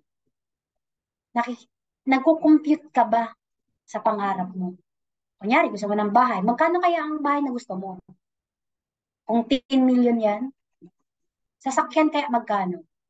3M, anong sasakyan yan? Business. Kung gusto mong business, travel, savings. Sapat na kaya yung 38.96 million as generational wealth para sa pamilya mo, para sa future mo. Kung hindi, pwede ka pong dagdagan. Let's build community po of subscribers. Doon niyo po ito ma-achieve. Hindi by theory, by numbers po tayo. Calculate niyo lang. Kahit huwag na kayong lumayo, 100 subscribers ang build niyo. Or 200 subscribers, times nyo lahat yan pag nag-subscribe lahat yan. 120, annually kumikita ka, magkano po ang kita. By the numbers po, numbers don't lie. Okay? So, ito po, no? So, ang kagandahan din ng Royal Q natin, pag subscribers ka dito, pag na-achieve mo yung higher rank, V6, meron pong profit sharing. Kaya nung November 1, araw ng patay po sa atin, pagising niya, kumita siya ng $65,475. Sa subscription lang po yan. Okay? So, itong screenshot na to, nakikita niyo po ito sa loob ng Royal Q app. May transaction history po tayo dyan. So, sabi niya nga po dito, today is a great day. I just made my first $1 million with Royal Q. This is the great achievement in my life. So, my life has changed 360 degrees.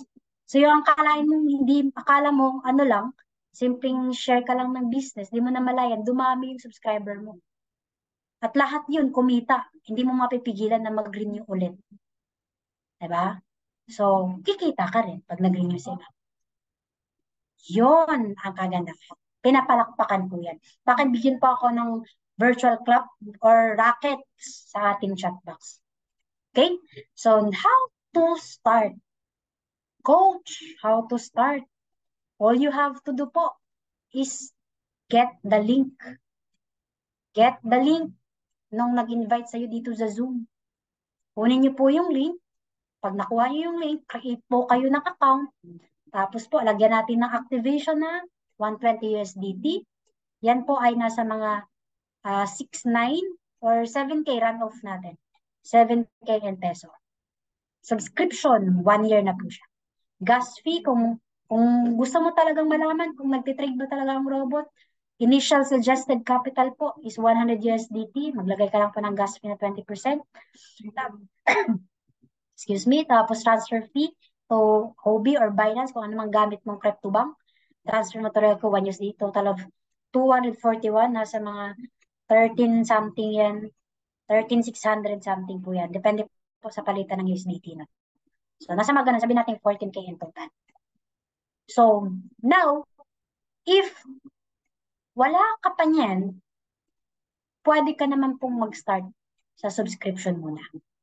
Lahat po ng coaches dito, nagsimula kami sa subscription. Excuse me. Subscription po. Ibig sabihin, nag-subscribe lang kami sa bot. Hindi na kami nag-ano ng trading capital naglabas. Ang ginawa namin, dahil meron na kaming link, pwede na mag-refer, share namin sa kaibigan namin, sa circle of friends namin. Ako, shinare ko po personally sa kaibigan ko. Nag-sign up yung kaibigan ko, nag-activate. So, tapos isa ko pang kaibigan. So, naging apat po sila. Total of 120. So, subscription fee, bawi na lang. Yung 120 na yun, nilagay ko na po dito. Kaya every reward na meron ako, nilalagay ko po dito. Iniipon ko po hanggang sa lumaki na lumaki. Kasi nga, lalaki din yung trading profit ko. So, ganun po, no, pwede po kayong magsimula sa subscription lang po. For activation, tutulungan po, i-guide po kayo. Ang kagandahan po, yung 120 na yan, safe po yan, no? Yung funds po ninyo, hindi nyo po ibibigay doon sa kung sino man nag-invite po sa inyo. Again, remember, ang tamang proseso po, nakalagay po yan sa CryptoBank. Ita-transfer lang po to Royal Q. Pag may nag-offer po na ganyan sa labas, CryptoBot din, tapos ang fund ay nasa robot, red flag po yun. Okay? Red flag po yun. Pag na-send mo na yung 120 USDT, bigla ka ng binlock. So dito, hindi po, no? Iga-guide lang namin kayo. Wala kaming gagawin, kundi iga-guide lang na. Sir, open this and that. Ito po, click nyo po, ganyan. So ganun po, ka-safe. Kahit itong trading capital, wala po yan sa robot. Nasa CryptoBank lang po yan. Parang bangko natin, no? Sa real world. So hindi mo pwede ibigay yung password, yung PIN, or kahit ano. So ikaw lang po ay mag-i-access. Yun ang kagandahan pag pinasok mo po ang blockchain. Decentralized po siya. Ikaw yung may control. Now, pag ikaw may control, ikaw din yung may own ng crypto mo, then it is your asset. Hindi po sa kanila, hindi po sa akin, sa'yo. Okay? So, ganun po, no, all you have to do is start. Subscription lang po muna, pwede po. And once you will be part of the community, itong community namin, ang tawag po ay Team Eternals. Okay? So, ang founder po ng ating Team Eternals ay nandito sa Zoom, si Coach Aris Bailingo. Palakpakan po natin. No, yan po ang ating coach. Founder po natin yan. So, dito po may ginawa kaming support system. So, we provide you free trainings kasi lahat tayo bago lang. Baguhan lang po sa ganitang industry. So, we will teach you everything. Ayan. Yung concept ng business, yung affiliate and trading orientation na tinatawag, yung technical and fundamental ng trading alone, ituturo yan para at least meron po tayong basic idea about trading. Hindi lang more on ano, no, haka-haka. Meron po tayong expert dyan, Coach Aris po and Coach Miko. Yan po ang ating mga speaker during that time. Concept of Royal Q, kailangan mong maintindihan yung concept ng subscription business. Lalo na galing ka po sa traditional. Okay? So how to build community of traders? Kung traders lang, mag-build po tayo. Kung affiliate, tuturuan din po kayo, which is you have to achieve higher rank. Yan, tuturo po yan. And how to earn big through subscription. Lahat po yan may system na. Gaya po nitong Zoom. All you have to do is invite your friend and let the speaker explain the business. Afterwards, follow up niya lang. Ano nagustuhan niya? Pag nagustuhan niya, bigla niya mag-activate. Hindi may 30 USDT ka. Unlimited yan. So, ganun po. Ito, it's part of the system ng team. Tutulungan kayo kasi kakastart mo lang. Siyempre, training ka pala. Inaalam mo pa lahat. Okay? So, again, all you have to do, get the link. Bakit kailangan link? Kasi po, marami na pong Royal Q app sa loob po ng Play Store, no? Marami pong mga nagde-develop with the intention to scam. So, importante po sa amin na malayo kayo doon. Kaya dapat na ma-download yung legit lang na application. So, kailangan gamitan po natin ng link. And then, register. Free lang naman po ang registration natin. Create po kayo doon. Lagay yung email, password. Tapos yun po yung magiging pinaka-account nyo. Then, pag nalagyan nyo po ng fund ng 120, nalipat na po sa Royal Q Wallet. Click activate, then activated na po, automatic V1 na po nakalagay doon sa account nyo. So, ganun lang po, no, hindi po complicated.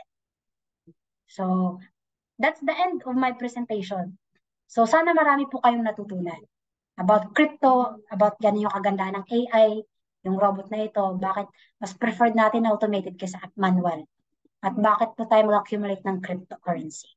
So, that's the end of my presentation. But before that, I'd like to quote, always remember po, no, your dreams won't adjust for you to achieve them. It is you who will adjust to achieve your dreams. So, no, hindi po tayo, no? Hindi po yung pangarap natin yung mag-a-adjust para sa atin. Kailangan kung may pangarap tayo, pagtatrabahoan natin. Kasi business po ito. Wala pong overnight success. Na pag nagtayo ka ng business yan, kinabukasan kumita ka na. Wala pong ganun. No? So stop waiting for things to happen kung marami kang pangarap. You have to go out po. Kailangan mong lumabas, mag-explore. No? Kasi yung excuses, lagi pong nandyan yan. Pero yung opportunity, hindi po. Ayun, pinakita na po kayo, tamang proseso. Kung gusto niyo pasokan yung crypto talaga. Pinakita na namin yung tama. Tinuro na po namin. So you have to do is maging open. No? Sabi nga ni Mark Zuckerberg, nothing is more expensive than a closed mind and a missed opportunity. So kailangan mo mag-take po ng action. Okay? So, yun po, no? Sana marami po kayong natutunan ngayong gabing ito. With that, babalik ko po ang ating ang mic sa ating magaling po na MC tonight, si Coach Marco Valli. Coach, mic is yours. So, yun, no? Thank you po, Coach Patty, sa isang malaman at very informative na presentation for today, no? For the day. So, dako po muna tayo sa ano, no, sa announcement kung para po bukas magkakaroon po tayo ng tinatawag namin na 7 intensive training po for the ano po sa lahat po ng naka-attend, no? Dito po ay may mga ilan lang po ang nakapasok para sa pang-limang module ng aming 7 intensive training course. Hosted by Coach Louie Ezequiel, no? So, kung may mga katanungan po tayo, no, pwede po tayong mag-type dito po sa ating chat box para po masagot po natin. At bago po 'yon, no? Aabangan po natin ito. Paparating na leaders meeting with our V2 and V3 coaches, no, na lilipad papuntang Kuala Lumpur, Malaysia sa October 12 to 16, 2023, no. So kung may mga kakilala or kamag-anak po kayo na nasa Malaysia, no, pwede nyo pong kausapin ang ating mga coaches para ma-set yung ating meeting with our coaches sa Malaysia po, no. Yes po, ano po yan, pwede namin silang i-meet ng 13, 15 at 16 within Kuala Lumpur sa may malapit po sa Bukit Bintang. So kahit yung area na yan, dyan po, no, malapit po sa within Kuala Lumpur lang yan. So kahit dyan, pwede po namin silang i-meet. Wag lang po sa October 14 dahil yan po yung exclusive na meet up po natin ng ating mga international leaders po, no? So hindi lang po si Sir Rupert ang i-meet namin dito. Meron pong mga iba't ibang lahi din. Ayan. Yan po, no? Sa mga subscriber natin dito, sikapan po natin na maka-attend ng mga ganitong event dahil iba po sa feeling. Iba po yung experience pag na-meet natin yung mga leaders natin. Alright? So, coordinate na lang po sa mga counselor ninyo kung meron kayong kakilala sa Malaysia. Kami na pong bahalang mag-present sa kanila ng business po natin. And Coach Marco, pa-remind po natin. Yun, para po sa mga gustong humabol po, no, para sa ating t-shirt, no, kindly lang, type lang po dun sa ating sa GC na lang po natin i-type kung sino po yung mga hahabol. So, dako po tayo sa question and answer, no. May tanong po si Coach Aris na may nagtatanong daw po na guest. Paano daw po masusure na hindi ma-scam or mawawala yung pera natin? Ayun. Ayan, okay. Paano daw po masusure na di ma-scam or mawawala yung pera natin? So, number 1 po, no, ulitin ko Number 1 po, pag pinasok natin yung crypto, ang pera po or asset natin ay nakastore sa DeFi or crypto bank na Binance or Huobi.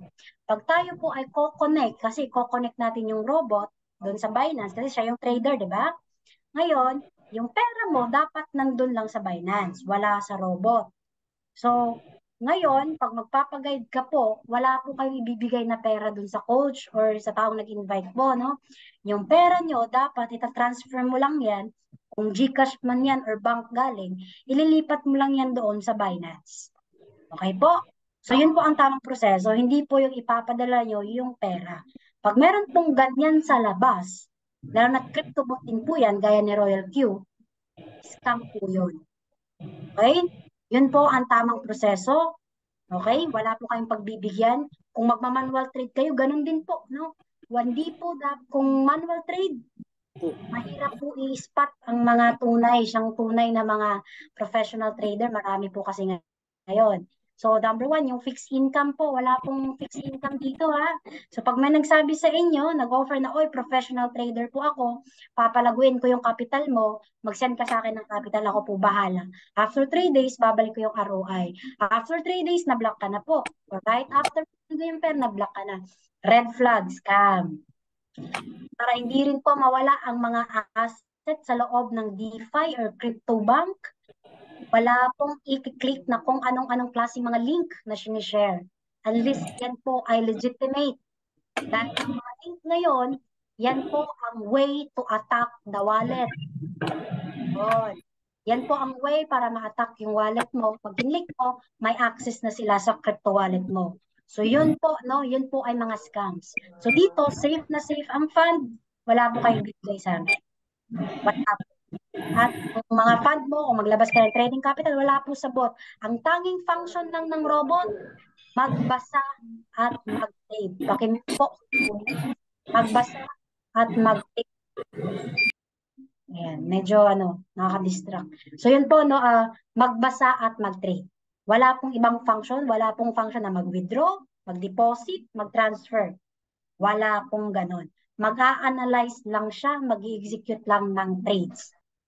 Okay po, yun po. Pag salungat lahat ng mga sinabi ko, kung may kausap pa ngayon, red flag, tumakbo ka na. Iligtas mo na yung pera mo. Ligtas mo na yung sarili mo. May scam ka po. Okay? So, sabi din po dito, Coach, yung worst case scenario, pag mas malaki pinatrade natin kaya compare sa available. Coach, ano po yung worst case scenario pag mas malaki pinatrade natin kay AI compare sa USDT natin? So, do you mean by this, sir, yung pagtitrade? Wala naman pong worst case scenario pag ginamit ang AI pag malaki po ang tinitrade. Mas better nga yun eh. Kasi nga malaking trading capital. Diba? Kasi yung fund mo dito na nilagay sa stock market, nagtitake profit, yan hindi po nababawasan. Nadadagdagan, kunyari, 100 USDT, 120 USDT yung trading capital. Pag nag-take profit ka, madadagdagan lang yun. Kunyari, nagkumita ka ng $5, $125, no? So, hindi ka tulad sa iba na na-liquidate. So, wala pong worst case scenario, sir. Magkakaroon lang ng worst case scenario pag ginalaw mo yung setup sa loob ng robot. Lalo na ang setup mo, tapos sisisihin mo ngayon sa coach na, coach, hindi kumikita, hindi nagano. Ginalaw mo may human intervention. Dapat hindi mo gagalawin once na setup. Okay? I-reset up lang natin yan, kung yari, pag nagdadagdag ka po ng capital. Yun. Basta wag lang in the middle na gagalawin mo. Yun yung pinaka-worst case talaga. Okay? Kasi pwede kang matalo dyan. Next, tanong lang po, pag-activate daw mo bang robot, mag-start agad ang trading, gano'n daw po kalaki ang pwedeng kitain kahit minimum lang ang capital. Okay, balik tayo. Pwede ba akong mag-share ng whiteboard? Ayan. Balikan natin share tayo ng whiteboard. Ano yung question? So the question is, paano daw po pag nag-activate ng robot, mag-i-start agad ng trading? Gano'n daw po kalaki ang pwedeng kitain kahit minimum lang yung capital. So ganito po, no? Nag-activate ka, 120 USDT, kasi narentahan mo na yung bot, binili mo na siya, sure trader, naglabas ka ng 100 USD na capital, which is yan yung suggested capital natin, tapos gas fee na 20. So, ang mayayari po, do not expect that the 100 USDT na nilabas mong capital, feeling mo, nari na. Ganon ang common na mali na mindset ng mga taong pasok sa crypto trading. Naglabas lang ng 500 pesos, pili na makakabili na ng iPhone, Lambo, bahay. No. Sabi ko nga po, ang kikitain nyo sa 100 USDT, depende po sa volatility, coin na pinili, at sa setup. So may mga sa terms pagdating sa coin, may coach tayo, no? Tinuturuan tayo kung paano i-spot ang tamang coin, yung volatile na coin. You can ask recommendations ano yung magandang coin, coach. Halimbawa, Acro, USDT yan, magalaw po yan ngayon. Volatility, wala pong nakakaalam, unpredictable po ang galaw ng market. Kasi pag alam natin yung galaw ng market, eh di napipredict na sana natin yung presyo ng market, tama? At napipredict din natin yung profit na babalik sa atin pag 100 USDT. Okay, so wala pong fixed na income. What I can provide po, ma'am and sir, kung sino man nag-raise ng question, average, kasi halos ng subscriber namin dito, 100 din po yung nilalabas. Pwede ka pong kumita ng $2, $1, point something, $3. No? Pero hindi ka po kikita ng $1,000 sa 100 USDT. So, wala pong ganun. Alright? So, wala pong nakakaalam, ma'am, pero the average pwede pong ganun. Okay? Depende po sa tinitrade sa coin na tinitrade po ninyo. So, yun. Tapos, hopefully po, nasagot, no? Magkano kayo tayo namin yung nakapital. So, yan po. So, ang 120 po ba na ay kikita na? Kahit na maglagay ng suggested. No? Yan, na-confuse na kayo, ha? Na-confuse na kayo. Ito si Royal Q. Pakimute po, coach. Medyo distractive. Yan. Si Royal Q po, siya yung manual trader, tama? Instead siya yung professional trader instead na mag-manual ka. Kasi ang hirap may emotion, di ka marunong magbasa ng graph. Ngayon, rerentahan mo yung robot.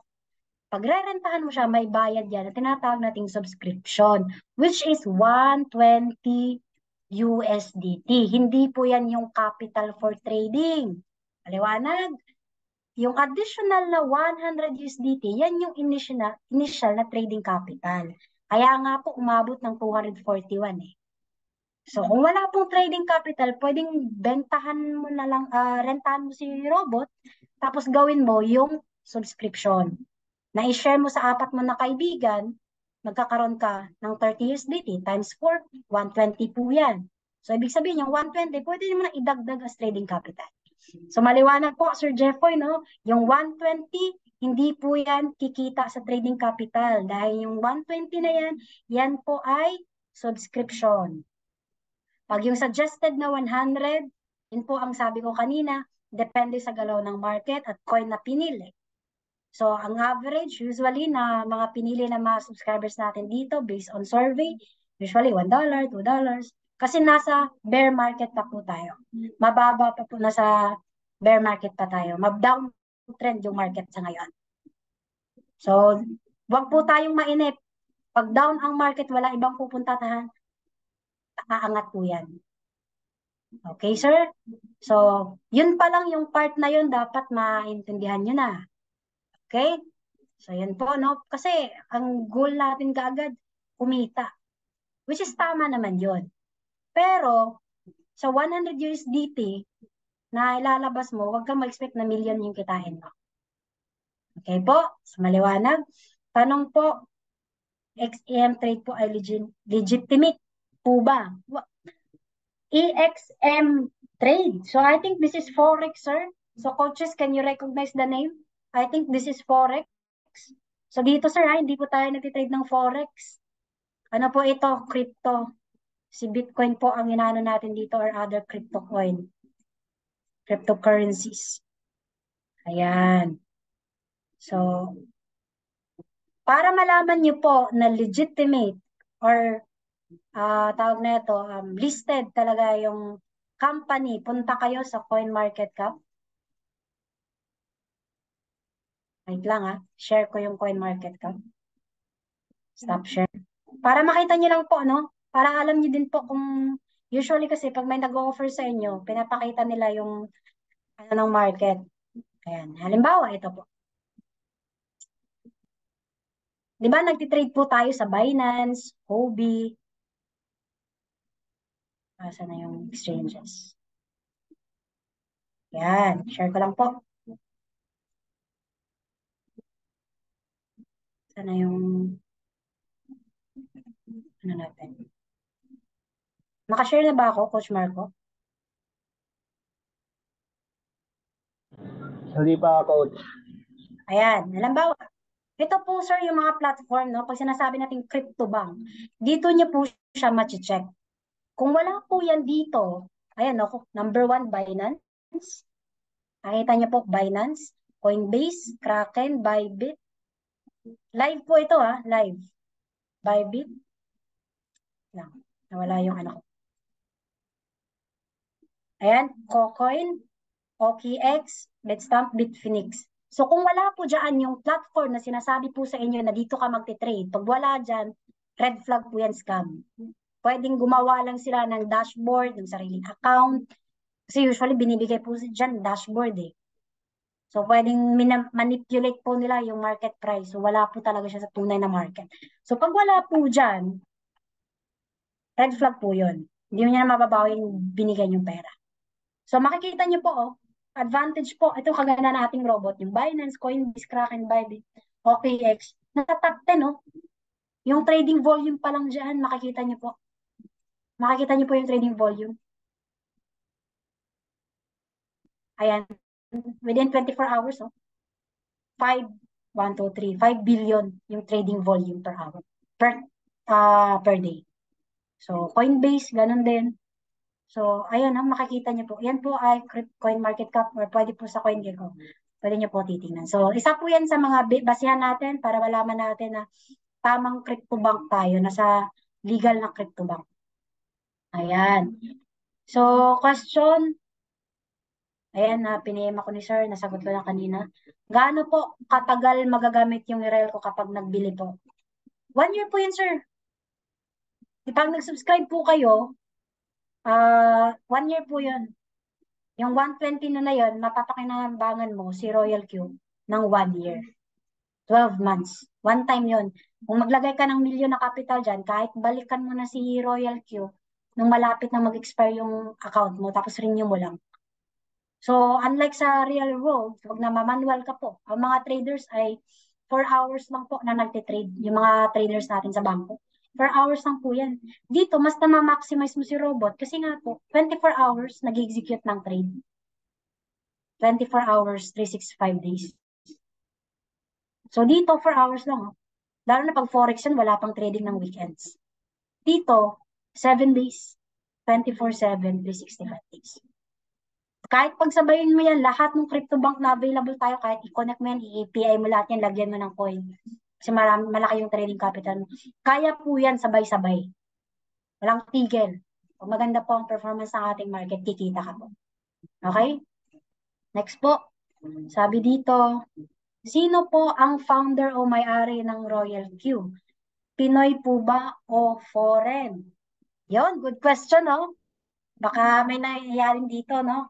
Nakalimutan niyan itanong. So, good question. Si Royal Q po ay based in California.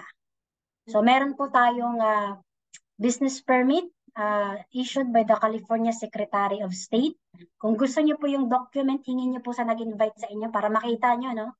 Nandun yung tunay na pangalan, yung Royal Q Quantify Limited Company, parang ganyan. So, check niyo po doon.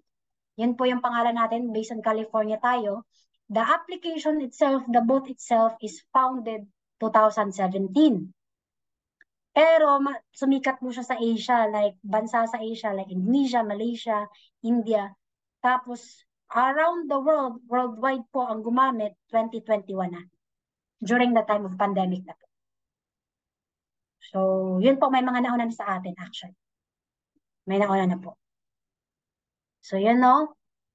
Foreign po yan, sir, foreign. Para po siyang si Satoshi Nakamoto. Chinese owner po. Pero hindi po siya yung owner na nagdidikta, nag-aano, wala pong ganun. Kasi nasa blockchain nga po tayo, ini-operate natin. Ang ginagawa lang po ng ating operations team ng Royal Q is nagme-maintain, no, yung mga developers natin, mga engineers, software engineers po natin. In fact, patagal ng patagal yung robot natin, mas dumami yung features, pa-upgrade ng pa-upgrade, pa-advance ng pa-advance. Si Royal Q ng 2021, marami po siyang kasabayan na ng mga robot. Pero where are they? Nawala na po. Fly by night. Hindi po nakasurpass doon sa stage ng testing and development. Hindi po siya nakapag-saturate. No, wala siyang, konti lang yung accusation ng users, mga ganun, may mga glitches. So, si Royal Q po, so far, ako po ay more than, ano na po, nag-anniversary na po ako sa Royal Q. Pero so far, wala pa po akong na-experience na any glitch. Tatlo po ang nakabind sa akin na exchanger, na crypto bank. So far, wala po. Yan, no? So, ganun po ka-safe ang ating Royal Q. Ganun po siya ka-smart at intelligent na crypto bank compared sa iba. Ayan, pakisend na lang po. Ayan po, sinend po ng ating coach. Pakisend na lang mga coach yung business permit natin. Ayan. So, approach na lang po yung mga counselor po ninyo.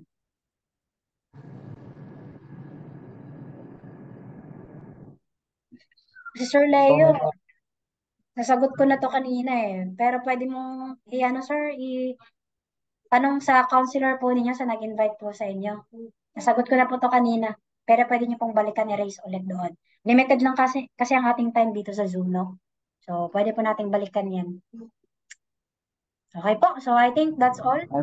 So, yung ibang mga questions na hahabol, refer nyo na po sa counselor ninyo kasi limited lang po ang ating time dito sa Zoom. Okay po? So, hopefully naman yung mga